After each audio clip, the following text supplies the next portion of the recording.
Hello everyone, আশা করি তোমরা খুব ভালো আছো। লাইভ স্লেশনে তোমাদের অনেক অনেক স্বাগত। আজ বৃহস্পতিবার সারাটা দিন কি করছি না করছি সবটাই তোমাদের সাথে শেয়ার করতে থাকবো, তো পুরো ভিডিওটা দেখতে থাকো। ঘুম থেকে উঠেই মোটামুটি যা টুকিটাকি কাজকর্ম থাকে সেগুলো সেরে নিয়ে এখন এই দেখো বালিশের কভারগুলো সব চেঞ্জ করে নিচ্ছি। আজকে বিছানা চাদরটা আবার কেচে দেবো।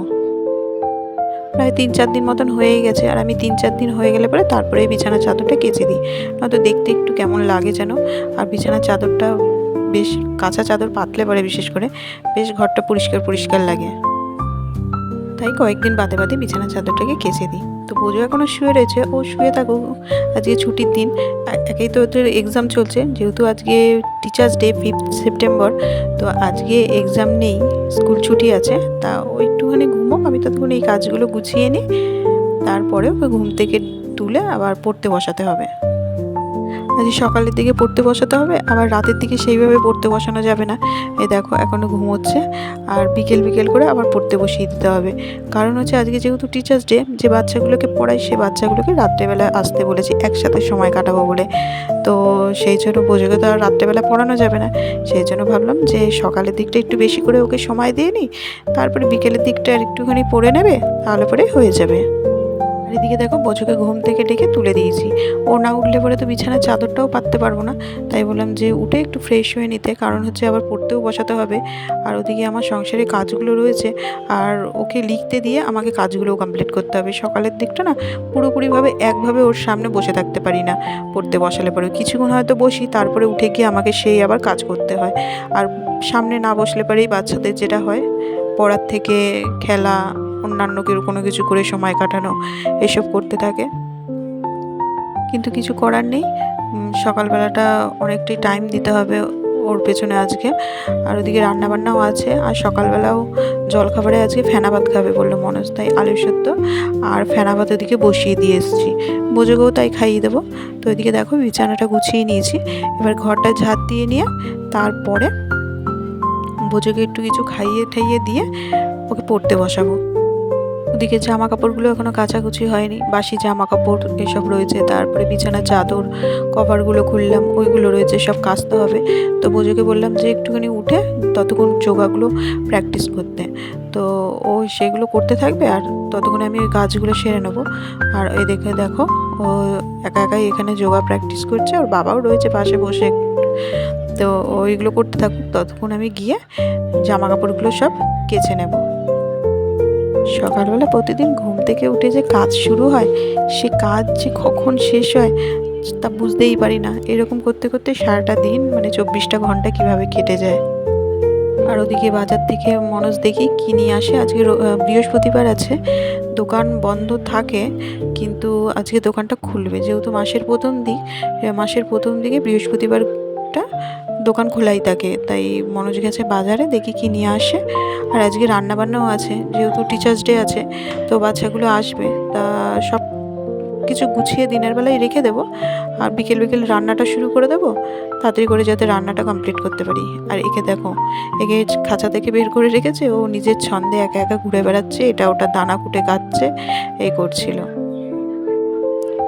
এদিকে ওপরের ঘরটা একটু পরিষ্কার করে নিই, বোঝো আগের দিন এসে বিছানার মধ্যে খেলা করছিল, তো চাদরটা এলোমেলো হয়ে রয়েছে, তাই ভাবলাম এটা গুছিয়ে ঘরটা একেবারে ঝাড় ঠাট দিয়ে তারপরে ঘরটা মুছে একেবারে, আজকে আবার বৃহস্পতিবার, সিঁড়িগুলোও মুছতে হবে, এই একটা বৃহস্পতিবার করে একটু এক্সট্রা কাজ বলতে পারো। তো সেগুলো সব কমপ্লিট করে তারপরে আমাকে তাড়াতাড়ি করে নামতে হবে।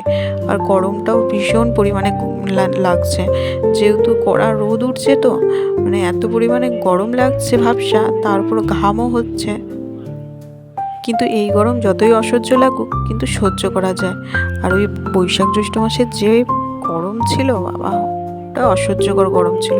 আর এদিকে দেখো সিঁড়িগুলো মুছছি, আর একজনকে দেখো আমার পেছনে এসে দাঁড়িয়ে পড়েছে, কী নিয়ে এসছে জানো, খাতা নিয়ে। ওকে তো লিখতে দিয়ে এসেছি, ওই লেখা দেখাবে বলে, আমি যদি কাজ করি ও সেখানে আমার পেছনে ছুটবে, ওই লেখা মানে কোথাও আটকে গেল বা কিছু হচ্ছে, কনফিউজ, এটা ভুল লিখছে না ঠিক লিখছে, এরকম কিছু হলে পরে পেছনে ছুটতে থাকে। আর আজকে বাজার থেকে দেখো ইলিশ মাছ নিয়ে এসছে, 2টো ইলিশ মাছ নিয়ে এসছে, সাইজটা একটু ছোটো, তাই জন্য 2টো নিয়ে এসছে। তো ইলিশ মাছ রান্না করব, আর দেখা যাক কি রান্না করি। এক এক সময় ইচ্ছা হয় কি বলি যে গোটা ইলিশ মাছ নিয়ে আসতে, বাড়িতে আমি কাটবো, কেটে তারপরে রান্না করব নিজের হাতে, কিন্তু সাহস হয় না, কোনো দিন কাটিনি, যদি বেকাতারা কিছু হয় তারপরে, তাই জন্য আর কিছু বলি না, মনের চিন্তা ভাবনা মনের মধ্যেই রেখে দিই। আর দেখো ইলিশ মাছগুলোকে সব সাজিয়ে রাখলাম, দেখতে কি ভালো লাগছে। আরে এতগুলো মাছ আজকে রান্না করব না, অর্ধেক মাছ রান্না করলে পরে আজকে হয়ে যাবে, আর অর্ধেক পরে আরেক দিন হয়ে যাবে। তো এদিকে বেগুন দিয়ে সর্ষে বাটা দিয়ে করব। তো বেগুন অল্প একটুই ছিল, ছোটো ছোটো টুকরো করে কেটেছি, আজকে আর লম্বা করে কাটিনি। তো বেগুন দিয়ে করব, আর কাঁচাই করব রান্নাটা, ইলিশ মাছ আমার কাঁচাই ভালো লাগে। এদিকে সর্ষে পোস্ত আর একটু দই মাখিয়ে নিয়েছি মাছটার মধ্যে। এবার ইলিশ মাছটা বসিয়ে দেবো। শুধু মাছগুলো দিয়ে কিছু করলে হবে, মাথাগুলোও তো কাজে লাগাতে হবে। সেই জন্য কী করব না, বাড়িতে দেখে গেছে কয়েকটা মানে গাঁটি কচু রয়েছে, তো ভালো করে খেয়াল করিনি, ভেবেছে অনেকগুলোই আছে, কিন্তু 4-5টা মতো রয়েছে। ওই দিয়ে আমি কাকে কিভাবে খেতে দিই, ব্যাস এবার না সমস্যায় পড়া গেছে। আজকে তো আর কচুর শাক এইসব কিছু নিয়ে আসিনি, ভেবেছে ইলিশ মাছের মাথাটা দিয়ে কচু দিয়ে রান্না করব। তারপরে আবার শ্বশুরমশাই বাইরে বেরিয়েছেন, ওনাকে আবার ফোন করে বললাম যে অল্প করে গাঁটি কচু নিয়ে আসতে, কিছুটা যেহেতু রয়েছে ওই দুটো মিলিয়ে হয়ে যাবে। আর এদিকে দেখো তোমাদের সাথে কথা বলতে বলতে আমার এদিকে ইলিশ মাছটা রান্নাও হয়ে গেল। আর ওদিকে বুঝু ঘরে এখনও পড়ছে আর কিছুক্ষণ বাদে বাদে দৌড়ে দৌড়ে আসছে, এটা ওটা জানতে, এটা ঠিক লিখেছে কিনা এই করতে। তো ওদিকে ভাতটাও বসিয়ে দিয়েছি, আর ইলিশ মাছের মাথা দুটো ভেজে নিই, দিয়ে গাঁটি কচুটা ইলিশ মাছ দিয়ে করলে পরে রান্না হয়ে যায়। যে গাঁটি কচু এখানে কেটে একদম ধুয়ে রেখে দিয়েছি। আজকে রেসিপিটা অনেক কম হয়ে গেছে, মানে পদে পদে যে রান্না হয় প্রতিদিন, আজকে 2 রকম পদ দিয়ে হয়ে যাবে, কিন্তু ইলিশ মাছ রয়েছে তো অসুবিধা কিছু হবে না। মানে ভালো ভালো খাবার থাকলে পরে 2-3টে পদে হয়ে যায়, কিন্তু যেদিন বাজার করার ব্যাপার থাকে না, ধরো জোড়া তাপ্পি দিয়ে কোনো কিছু রান্না বান্না হয়, তখন পদে পদে অনেক কিছু হয়ে যায়, যে কাকে কোনটা দিয়ে খেতে দেবো, এটা ও খেলে পরে ও ওটা খাবে না, এই চিন্তা ভাবনা করতে করতে অনেক রকমের রান্না হয়ে যায়। কিন্তু এই 2টো রান্নাই তো সবাই খাবে, তাই জন্য কোনো অসুবিধা নেই, 2টো রান্নাতেই কাজ মিটে যাবে আজকে। আর প্রতিদিন জানো তো এই রান্না নিয়ে খুব চিন্তায় পড়তে হয়, শুধু যে আমার এরকম নয়, মোটামুটি মনে হয় বাড়ির সব বউদেরই এই চিন্তাটা হয়। রাত হয়ে গেলে পরে শুতে যাওয়ার আগে চিন্তা হয় যে পরের দিন সকালে দুপুরে রাতে কী দিয়ে তাকে খেতে দেবো। বিশেষ করে তো সকাল আর দুপুরটা, ঘুম থেকে উঠেই তারপরে কিভাবে খেতে দেবো, কি করব, এই চিন্তা ভাবনা হয়। দেখো আবারও ফিরে আসলাম বিকেলবেলা। তো বিকেলবেলা বললাম না বোঝোকে বিকেল বিকেল পড়তে বসিয়ে দেবো, তো বিকেল বিকেল এদিকে লেখা দিয়ে দিয়েছি, ও লিখছে এখানে।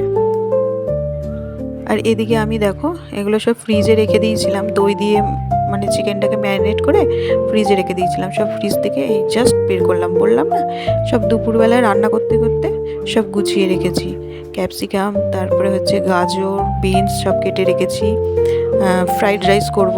আর এদিকে মাংস রান্না করার যে সব জিনিসগুলো লাগে সেগুলোও সব রেডি করে রেখে দিয়েছি, শুধু রান্নাটা করলেই হয়ে যায়। আর কুটু ভাই চলে এসছে, বোঝোর কুটু ভাই, মানে আমার ভাইয়ের ছেলে।